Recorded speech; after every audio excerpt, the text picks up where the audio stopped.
This diagram compares global agricultural exports in the late 18th century. That massive spike represents a single French colony, Saint-Domingue. It was the wealthiest territory on Earth, churning out staggering amounts of sugar and coffee for European markets. And every ounce of that wealth was extracted through the brutalized, forced labor of hundreds of thousands of enslaved people. In August 1791, that enslaved population rose up. While the French government in Paris was engulfed in its own domestic revolution, the laborers of Saint-Domingue launched a massive, coordinated military strike against the plantation system. Colonial authorities immediately lost their grip on the territory. Suddenly, the most profitable real estate on the planet had no functional government, creating a massive geopolitical power vacuum in the Caribbean. Neighboring empires smelled blood in the water. Spain and Great Britain began circling the territory, looking for an opportunity to snatch the lucrative colony away from France. The revolutionary forces were outgunned, isolated, and desperately needed weapons to survive. When the British military arrived, the obvious survival strategy would have been to accept the protection of the world's most powerful navy. Instead, the rebels refused the alliance. To understand why, we have to look at what the British were demanding behind closed doors. When British military forces landed in Saint-Domingue in 1793, they didn't arrive to help the newly freed population. They came to enforce a specific economic agenda. Politicians in London had already drafted a secret treaty with the exiled white French slave owners of Saint-Domingue. The agreement explicitly guaranteed that if Britain took control of the colony, the institution of slavery would be fully protected and maintained. The British redcoats were an occupying force. Their objective was to crush the rebellion, force the emancipated population back to the fields, and restart the highly profitable sugar and coffee exports for the British Crown. Meanwhile, the revolutionary government in France took the opposite path.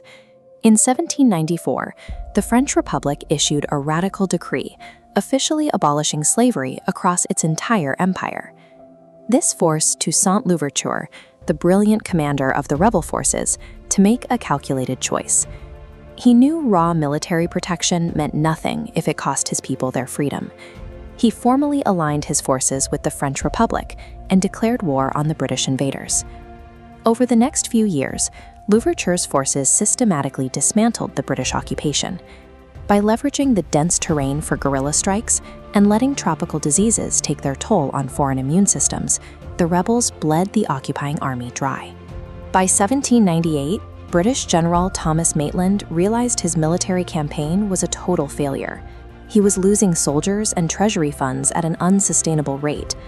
Desperate to salvage the situation, Maitland approached Louverture with a secret offer: a full British military withdrawal, lucrative trade relations, and political backing for Louverture to crown himself as an independent king.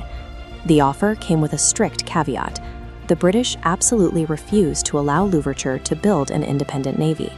This map shows the geography driving that demand. Just across the water from Saint-Domingue sits Jamaica, Britain's most valuable slave colony. The British were terrified that if Haitian sailors navigated these routes, they'd spread armed emancipation to Jamaica's enslaved laborers. Louverture took the meeting and successfully secured the trade access his economy needed, but he saw right through the political offer. Accepting British backing to become a king was a trap, carefully designed to contain the revolution to a single island. The fragile peace collapsed in 1802. Napoleon Bonaparte dispatched a massive invasion force across the Atlantic, carrying orders to aggressively reinstate slavery in Saint-Domingue. The fighting resumed, eventually falling under the command of Haitian General Jean-Jacques Dessalines. He immediately looked for a way to turn the broader ongoing global war between France and Britain to his own advantage. Dessalines simply let the British Navy do his heavy lifting.